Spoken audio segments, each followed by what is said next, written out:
Hello and welcome to another episode of Sharing Wisdom. I'm your host, Angie Wisdom. And today, this is a good one for the women. I mean, it's great for men too, because you need to understand what women need and what we're striving for. But especially for the women, I've got January Donovan joining me today. She is a #1 bestselling author of Redefining Success for Women. She's an international speaker.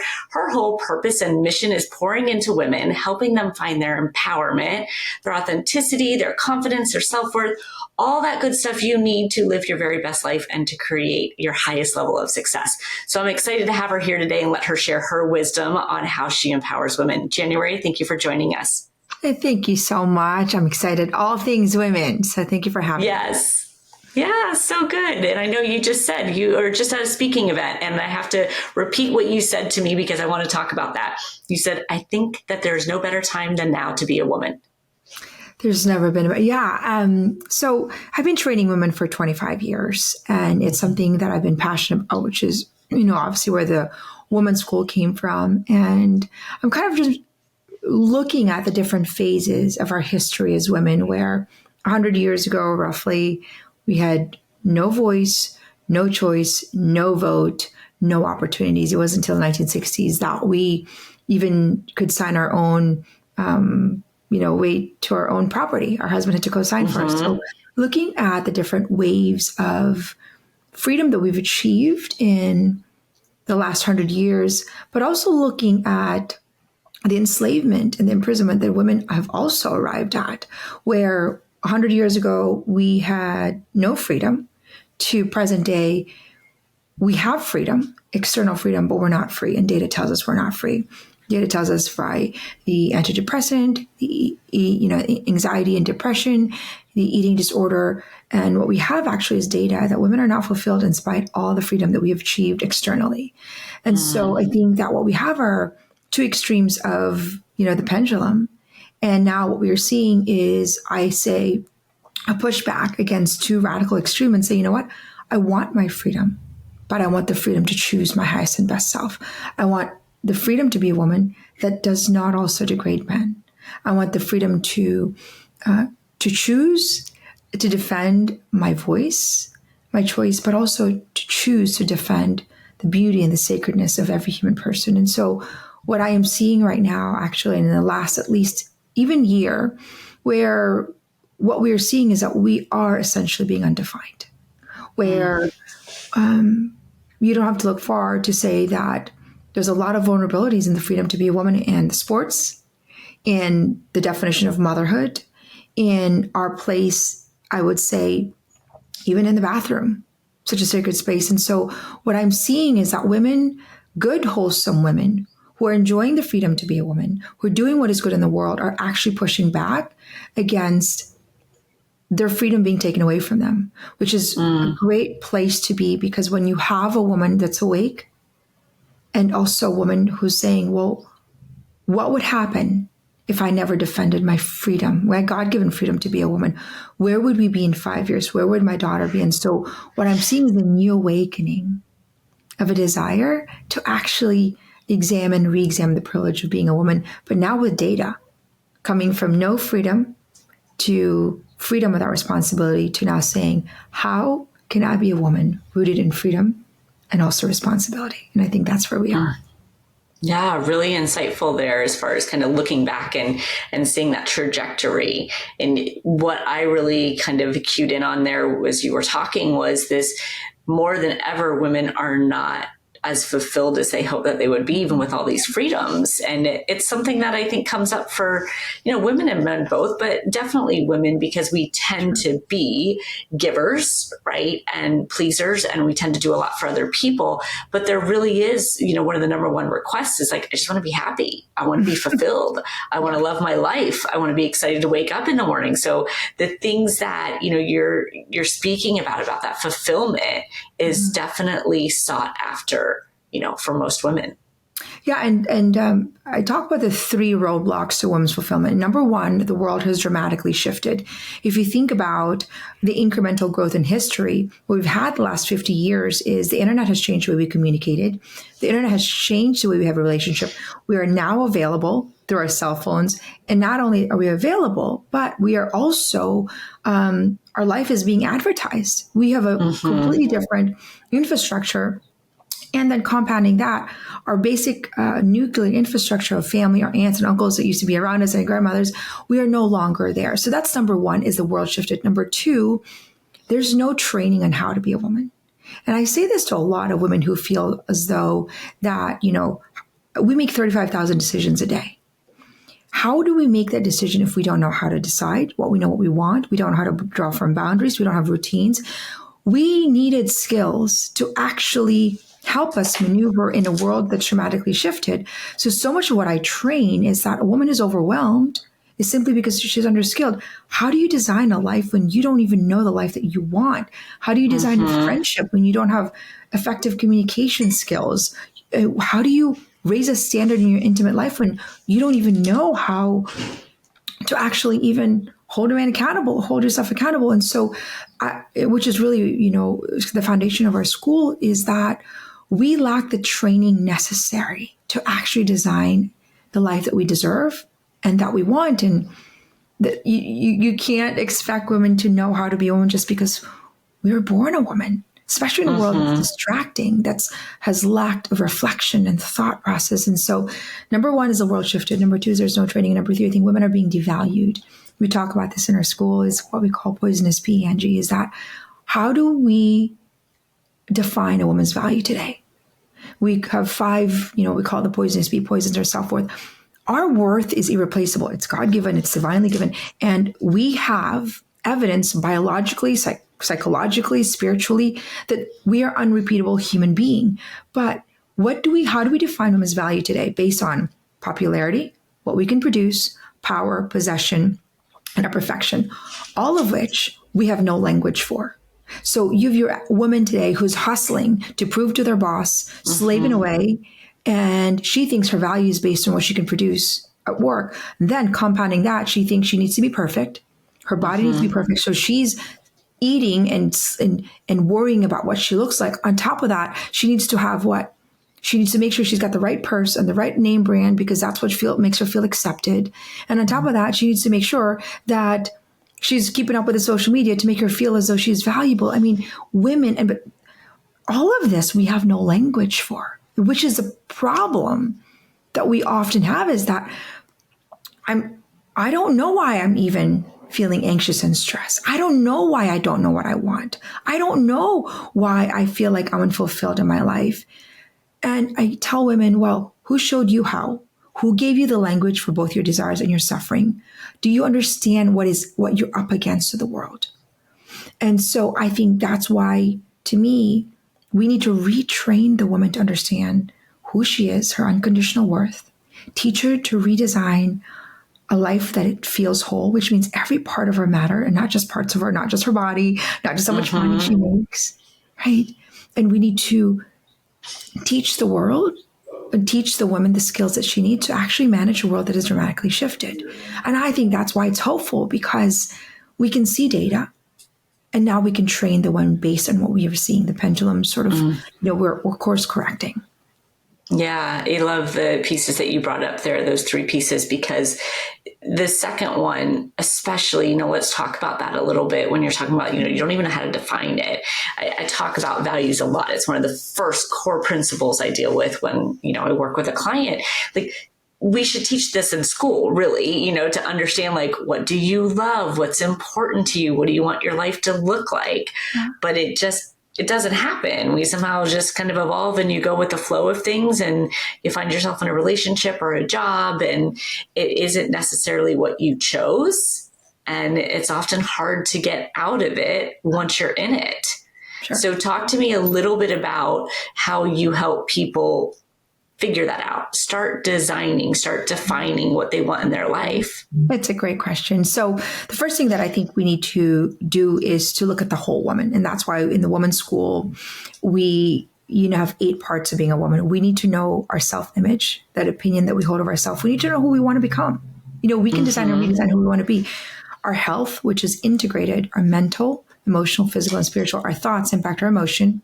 Our emotion impacts our physiology. When you're mentally ruminating negative thoughts, you're anxious, and your body gets hijacked, and you're spiritually hijacked. So our health, our friendship, the purpose of friendship is to help us become greater than our current self, to actually accompany them in the journey to fulfilling our call. And we don't know how to be friends anymore, Angie. There's a lost art of friendship. Our intimacy, the most sacred part of who we are. What do we want in that relationship? What do we not want? How are we supposed to be treated? What do we deserve? And how can we earn what we deserve? Number 5 is our contribution. What is the extension of our purpose? What is it that we were created for? What is our unique and irreplaceable mission in this world? And our environment, a place composed of people and things. How are we creating the external space in our homes, but also in our community? Our wealth, which is defined as an abundance of time, treasure, and talent. How are we making sure that we are developing all of that part? And then our family, the basic infrastructure. So the first thing I do is to actually retrain women to see with eyes of wholeness. Because we have been so conditioned, even when you go to coaching, you go to health coaching, you try to go fix, your physical health. But if you're not fixing your thoughts, then it's not sustainable. You're trying to fix your marriage, but you're not fixing the image that you hold of yourself. You're trying to fix your wealth, but you have no idea that perhaps you're hijacked and you can't think creatively because you don't know how to manage your mind. So the first thing we do is to retrain neurologically. So actually the whole school, the foundation of our school really is I do a lot of frameworks and formulas. One of our biggest framework is that we rewire neurologically a woman's brain, and we give her permission to understand what that process is to rewire our brain. So the first thing we rewire is, number 1, that our worth is unconditional. I know that this is a pencil because from the moment I was 3-4 years old, I was, wired, literally physically wiring. So if the billions of neurons in my brain know this is pencil, if I told this was, water, you'd be like, that's crazy. Right? So a woman, if I tell a woman, your body doesn't define your value, I could do it. Yeah, sure, that sounds so good. But neurologically, subconsciously, she doesn't believe it. Right. Because she needs to actually replace that subconscious conditioning through the process of rewiring. Just like a stroke victim learns how to walk again, we need to, number 1, teach women to understand that their worth is unconditional. Nothing changes her value. That's step number 1. It's the foundation of fulfillment. You cannot be fulfilled unless you know your value never changes. Number 2, then we teach women how to design a life of wholeness by seeing with eyes of wholeness. We need to say, what do we want and don't want in every, what we call arena of our life? Now, how do we begin to do that? We have to explore the desires of our heart. And I'll tell you, that's the hardest thing that sometimes women have to do because it's a muscle. They've never been trained to ask themselves, what do I want in every arena of our life? And language is key. And this is why we have the whole woman, is that they get to see for themselves the impact their friendship has in their wealth, their impact that their family has in their intimate life. They need to see the whole woman for the rest of their life. And what do you want? What do you not want to put up with?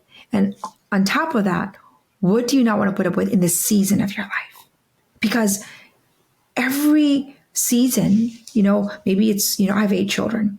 And my first, 2 children, I need a new skill set of boundaries. But then with 4 kids, I need a different set of boundaries. And then with 8 children running multiple companies, I need a new set of boundaries. And so we have to teach women every season of their life, not only what they want, but what they need to learn in order to achieve what they want.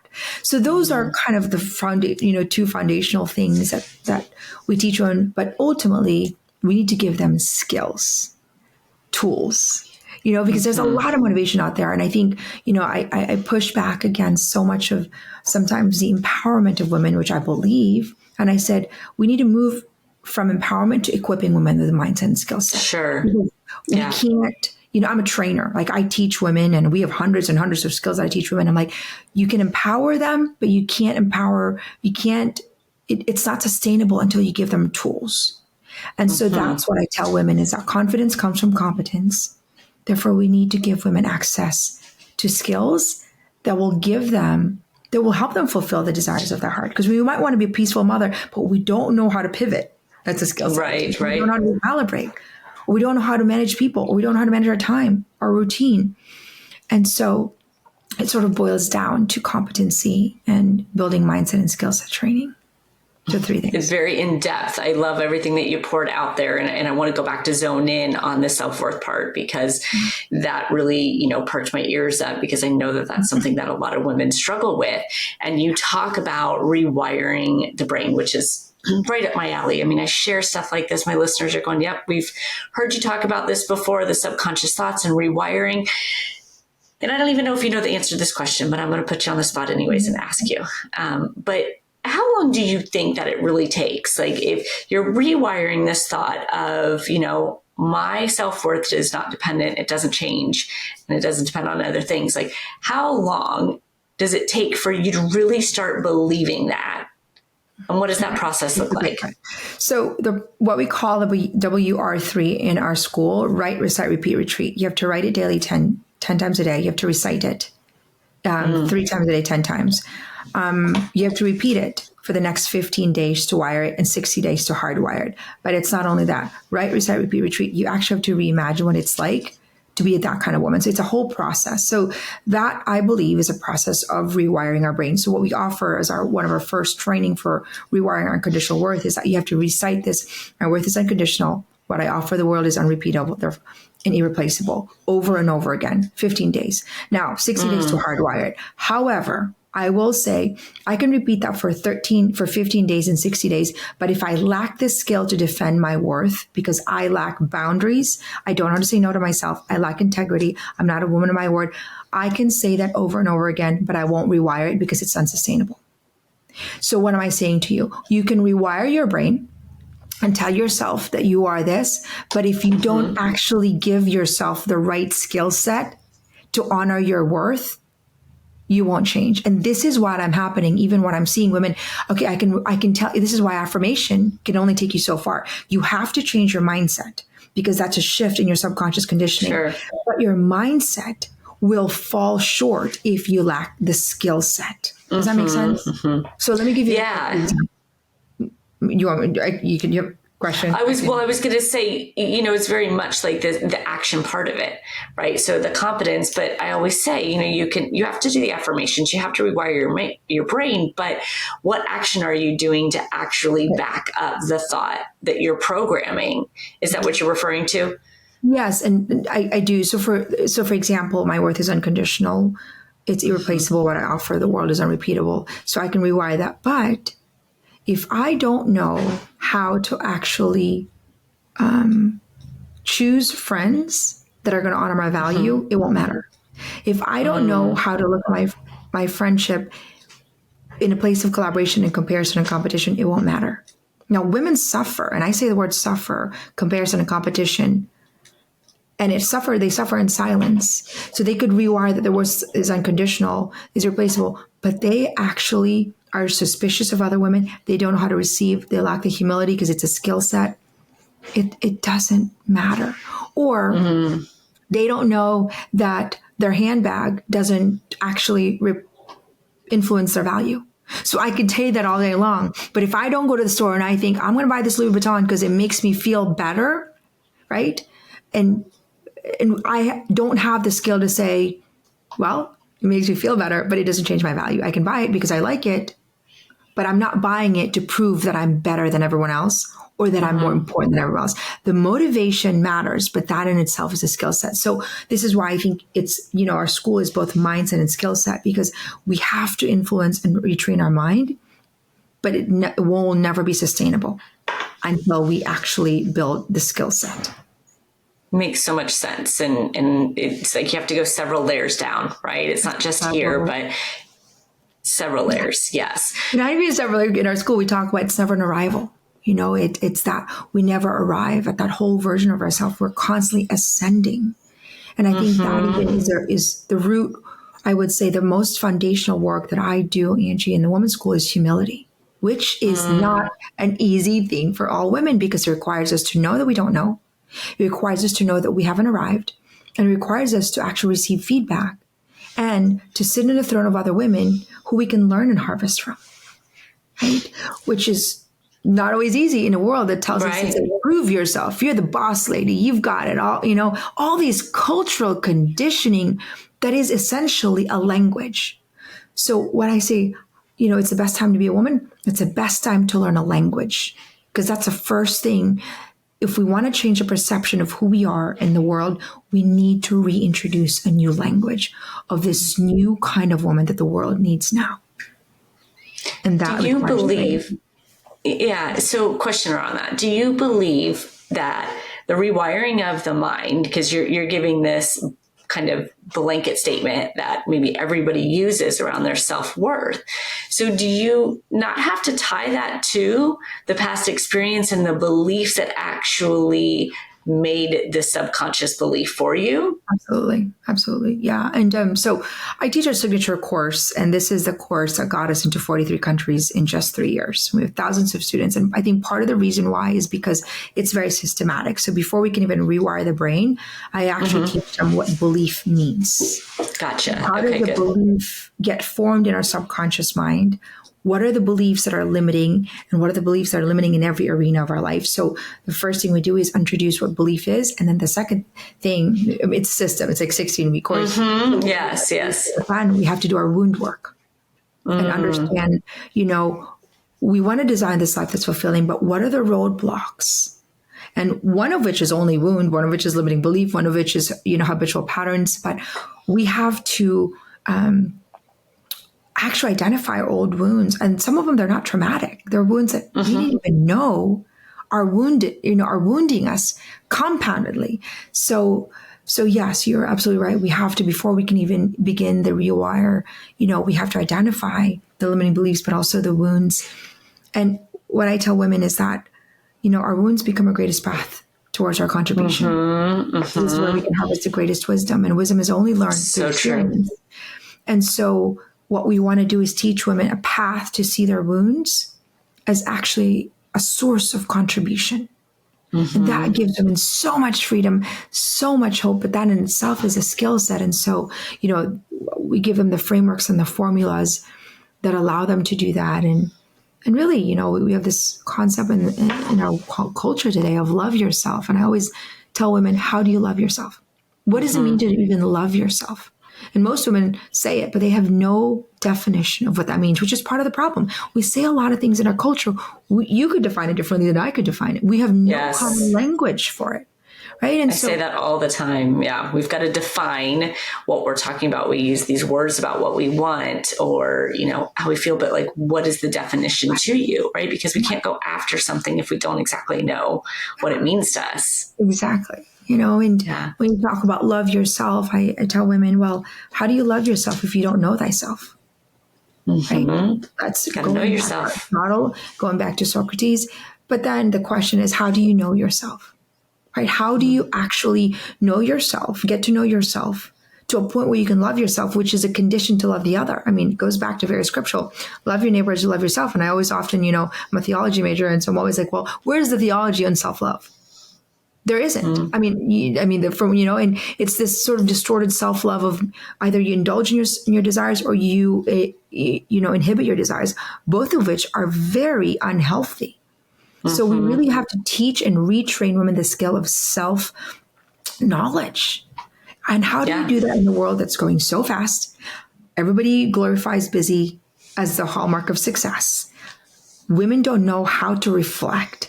We don't know how to pause. And I know that because, I have to constantly command myself to pause. And so we're going. This is why I think a lot of midlife crisis happens, is the unprocessed life without a purpose. And so we have to really be so intentional about interiorly developing ourselves to even come to a point of self-awareness and self-knowledge for the sole purpose of self-love that is ordered, that leads to greater love of the other, whether it's our neighbor, our friend, our husband, and our children. You're speaking my language here, January, and I know that people that are listening are going, this sounds familiar. I have a morning mindset journal, and it's all about creating this relationship with yourself, being self-aware, knowing what you want in your life, being grateful, visualization. So we're really on the same page here when we're talking about creating this relationship with yourself. And you've given people listening a couple of different great insights. Well, a lot of great insights, but tactical, the way to rewire, that recite and repeat. But you also been mentioning the arenas. So I know my ears are going, okay, tell me about the arenas again, because you're saying the trauma in your different arenas or your limiting beliefs, and then what you want in each arena, the boundaries. So list those out for me, what you consider the arenas. Great. So it's, when you look at the Women's School, if you go to our website, there's a whole, basically what what I believe is the antithesis to so much of the darkness and the unfulfillment in our world today in women is to become a whole version of ourselves, which is a whole woman, which means that every part of us, we are taking responsibility and accountability, and that we're redesigning it ourselves. And that's why I think, so that's what I think the kind of woman that we need for this new era that I think is getting ushered. So those 8 parts of you is our self-image, is the image that we hold of ourselves, the opinion that we hold of ourselves, as we all have an opinion of who we are. Number 2, which needs to be rewired. Number 2, our health, which is integrated. And I don't look at health as only mental or physical. It has to be integrated. And so we actually put all the health in one, arena. Number 3 is friendship, because it's so important for us to recalibrate how to be a friend in a world where loneliness is an international epidemic, which it boils down to a skill set. We don't know how to be a friend. We don't know how to actually develop strong friendships. Number 4 is intimacy, that sacred part of who we are. Number 5 is our contribution, which is really the extension of our talent and our purpose going out there into the world. And then our environment, the physical space composed of people and things. And then our wealth, which is an abundance of time, treasure, and talent for the purpose of contribution, because that's what fulfills us. We can't just hoard it and expect ourselves to be happy. And our family, which is our basic nucleus. And so what I tell women is that in our school, they just know you can't just look at your family without looking at every part. So they're always, and I have an arrow, we have an arrow. They get to say zero. The first thing that I do when in the masterclass is they actually rate themselves 0 to 10. What's your self-image of you? Do you like the woman you're becoming? 0 to 10. Do you feel like you have optimal energy in your health? 0 to 10. Do you have friendship that allow you to become actually, to fulfill your God-given call? 0 to 10, your sacred place. So they literally have a metric. And then I walk them through the process of designing it, redesigning it, recalibrating it, building awareness of where they are. So that's the whole woman that we teach in the Women's School. And we have built a whole coaching model based on the whole woman. So when I started this, I'm a teacher by heart. Like I teach women for a living. I could do it with my eyes closed. It's what I love. But I never thought I'd build a coaching business around it. And so, but the women that we were taking the master class, they said, how can we build a coaching business around it? So we built a whole coaching business based on the whole woman, because part of the battle, honestly, Angie, is that there's really no language. And so what we offer the women is, it's like dissecting. It's like you've had cancer all your life, and you know what you know. And so when they see the whole arena, the wholeness arena, and then they have the tools for each part of the arena, it's sort of that freedom, or they say, well, I'm not stuck anymore. There's a how. And so that's what we, that's where we're the Wholeness Coaching School. We have about 350 coaches across 43 countries. And now we have the Man School, and now we have an Espanol. And I honestly think that's, I think it's growing because there is a deep hunger for depth. There is. There's been such a shift. Universal. Yeah. I think we're tired of being tired. And I'm sure that you're sharing the same wisdom, because I think women are feeling the same ache. And right. we're feeling the same frustration. And I think there's a universal desire of what it means to be a woman. And we've got to identify that language. I speak a lot about the universal desire of the woman's heart that's etched in our heart. And we know it because it's what fulfills us. But also a universal ache. We've got to identify what we're up against and what's causing us this compounding wound. And then seeing that with eyes of wholeness, how it impacts every part of our arena. Yeah, there's been a shift in this type of coaching, this type of training, whatever you want to refer to it as, and reflection that you offer. It just wasn't accessible the way it is now. 20 years ago, it just was barely a thing.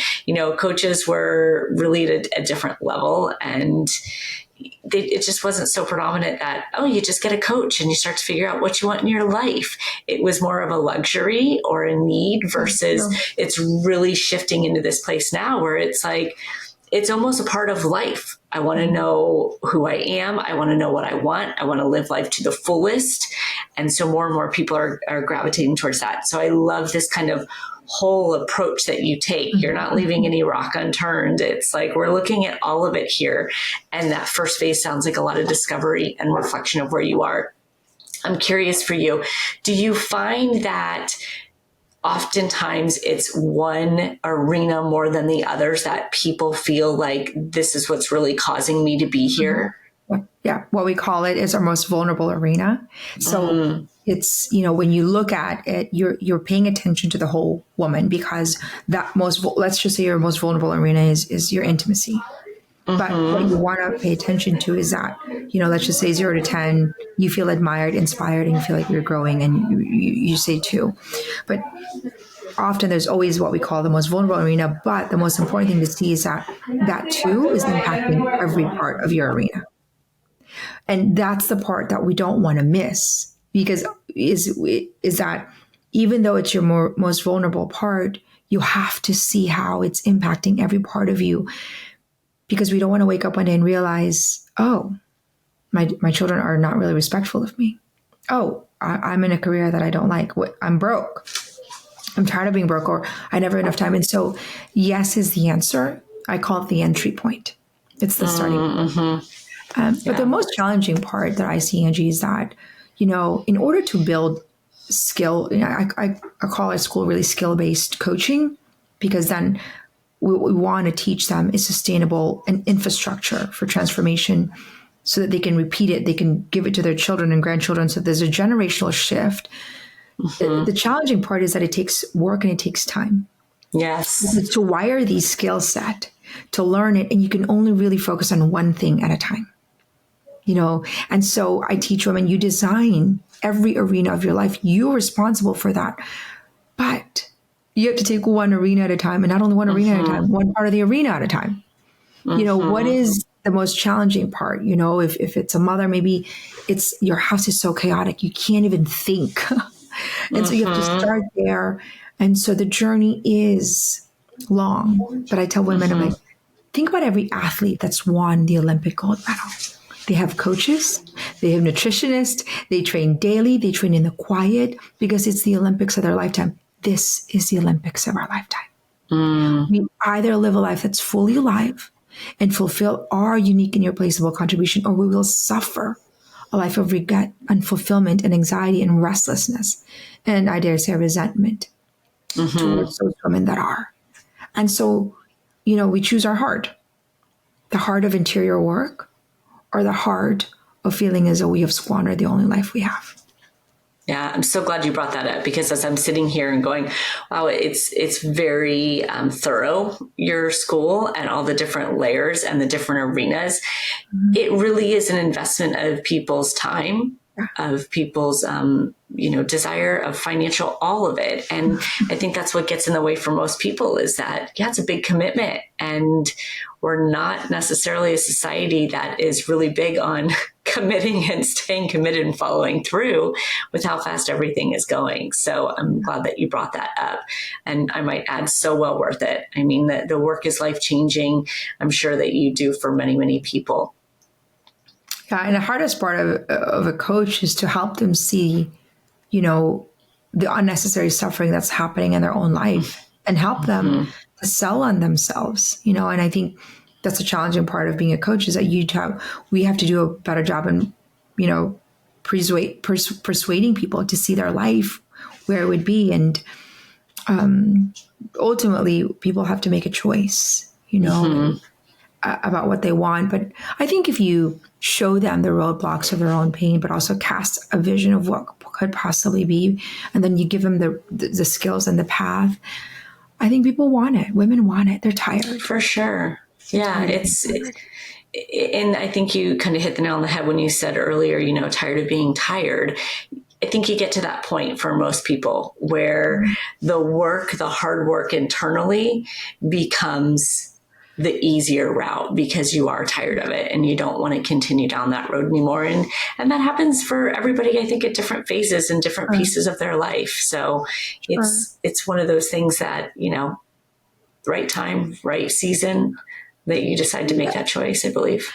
Yeah. And I think, for me, I've been so passionate about this work with women that I think, imagine if we had a school for women that trained them how to be a woman at 8, 9, 10, 12. Imagine if we gave them the schools in direct proportion to where they are in their development. maybe motherhood wouldn't be so hard. Maybe their career wouldn't feel like, like they don't know what they want. Maybe marriage wouldn't be falling apart, 50% divorce rate. I mean, we just assume, and that to me is a cultural narrative right now. As I, study so much of the cultural conversation, the assumption is that motherhood is hard. Why? And, you've got all these reasons, we're pulled from every different direction. Yes, that's accurate. But life is really hard when you don't have tools and skills.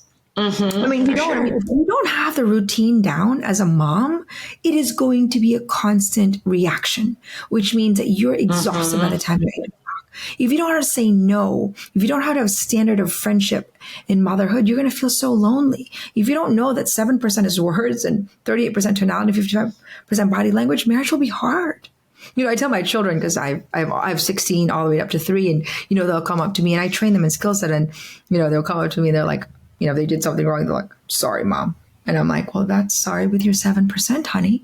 Your 38% is not sorry, neither is your 55%. But they know it. It's like, I love that, yes. 55%, and yes. I'm sharing this story with my daughter it was a second grade, and we were training on, making sure that we are not defined by other people's opinion of us. And so we were rewiring that. I was preparing her in school, and I do it with all my kids.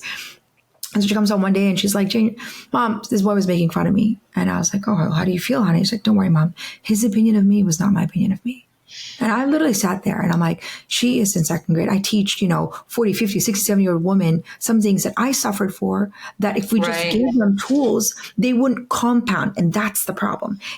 First it's your friend, and then it's your boyfriend, and then it's your girlfriend, and then it's your boss. And all of a sudden we wake up one day and we're like, I don't even know who I am.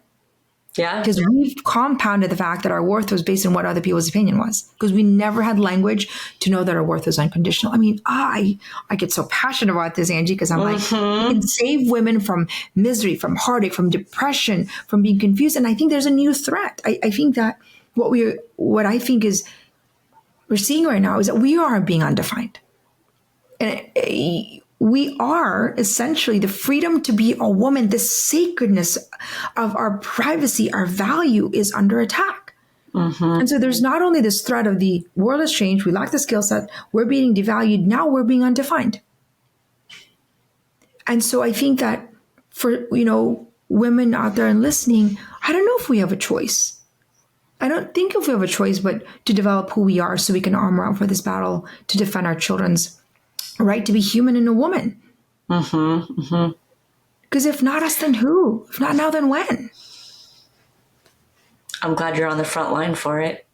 That passion that you have. I'm always glad about it. Let me tell you the truth. Well, you're probably not, but I'm glad you're the voice out there, January. Well, thank you for that. To be honest with you, my work, I am pretty private. Like, my life, I love my home life is joyful. It's peaceful. I have 8 kids, and I really enjoy that sacred part of me. But, the work outside gets tiresome. I mean, you have to fight. Sure.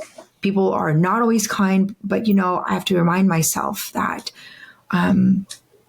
I too am called to fight this battle, and it's not about what I want. It's about what I'm called to. And there's grace for the call. And so I'm saying that to you because I truly believe that every woman on deck. It can't just, this has to be a grassroots effort to defend the value of what it means to be a woman, a man, our faith, family, our country. I think that we need everyone. And that's why I feel like if we lack this skill, we could lose our country. Yeah. If we lack the skill, we could lose our families, which we probably already have. Because right now, the only reason why women are not up in arms and defending our voices is because we're too tired. We're too tired because we're trying to keep up with all the demands because we lack the skill set. And so we don't have the energy to go out there and say, you know what? I'm going to be a voice in my school board. I'm going to be a voice in politics. We're tired. We're tired because we are overwhelmed, because we're underskilled. And so that to me is my passion. If we just gave women the skill, then they will armor up for the battle that is ahead of us or perhaps in front of us. And that is your mission. I mean, it's like the way you tied it up and kind of put a bow on here at the end of being like, let's armor them up with skill. And that's truly what you do. I love the depth of what you teach women. And I know this is about women, but it's so true, just life skills in general. I mean, men are at a deficit when it comes to this too, about not knowing what they value. I mean, society as a whole, I believe, we get on that hamster wheel and we go as fast as we can, and you don't take the time to do all of this. So I am happy that you are a force out there and you have a place for people to go. I'm really curious for, everyone listening, this program that you do, your school is so in depth with all these layers. What does it take for someone to go through that as far as time commitment for someone to come through your school? Great. So we have a signature masterclass. It's 16-week course. And we go through the whole woman. We go through from her unconditional worth, the rewiring her mindset, and then we teach her to redefine every area of her life. So that's 16-week commitment. And the way I think what is, I would say, been the secret sauce of the school is what we call the core four. So we have a course, a coach, a community, and a commitment. So any great course will not work unless we actually go through it. So we have the course, they watch the course, and there's 16 classes, each equipped with 4 lessons each, but they do it with a coach and a community. So they meet every other week with a group of women, 7 to 10 women. And so what they do is they wrestle with these hard conversations. They have homework for each lesson, whether it's wound work or self-image work or your unconditional worth. And so that 16-week, you're watching the 16 classes with a group of women on your own, but you're coming together, a group of women with your homework, but then a coach is guiding you. But there is a start and finish. That's the key thing. Because love it. we won't commit to it unless we have that. Yes. So that's back to what we were just talking about, the commitment, right? Yeah. And that's where I think really is the core four. I think we can't have one without the other. There needs to be that core four. So that's the commitment, and it's the signature. I actually it's the 3rd time I'm refilming it. This was it's our 5th year, and it's called, I renamed it the New Woman Masterclass. It's really based on what is the new woman that's made for such a time as this. And so the masterclass is about who is she, how can you become her, and how do you train to be that new woman. And so I think there's a new woman within us every single day. There's an opportunity to rediscover death to our old self and give birth to a new self. And so there's a new woman within us every single day, but that's also the new woman that I think is necessary for such a time as this. And so that's the New Woman Masterclass. It's 16-week journey. I'm actually filming it live for the first time in 5 years. Pseudo live. I'm refilming it. Yeah. I already filmed it, but I'm doing it I'm showing it. I'm doing live Q&A and haven't done that in 5 years. So I'm excited to do that tomorrow. It's my first one, actually. Oh, good. Well, you all heard it here then. If you're looking for that program, that whole approach to being a woman and some of the skill sets that January is talking about, that self-worth, all the different arenas, then you definitely have to check her out. January, tell us website-wise, where do they go? Go to the newwomanmasterclass.com. You can learn about all the masterclass, and you can follow us on Instagram, but you'll have all the other insights. And also, for those of you who want to check it out, after Matt Walsh did a documentary on what is a woman, it was very inspired to write a course actually on how to be a woman. So we have a free course available to any woman all over the world. And you get a free coach and a free community for 1 month. And then you get the whole course of how to be a woman, and it's available for every woman out there for free. Oh my gosh. So y'all don't pass that up. Go check that out. Yes, I love it. And thank you for coming here and sharing your wisdom and being a force out there, an advocate and a woman empowering women and giving them, not only the mental aspect of it, but the true tools and insights on how to navigate that and show it for themselves. We're blessed to have somebody out there like you. Thank you, Angie. Thank you for your graciousness and for being in this work together, because I think we're all in this together. Oh, thank you. 100%. Yes. And that's it for another episode of Sharing Wisdom. Thank you all for joining me. You have heard amazing insights today from January. So if you've got a woman coming to mind where you're like, wow, somebody could learn from this, somebody needs to find their self-worth, check out those arenas, then send them this podcast. Let them hear the wisdom from January and check her out. And if you like it, like the episode, comment. We love all of that. Have a great one, you all.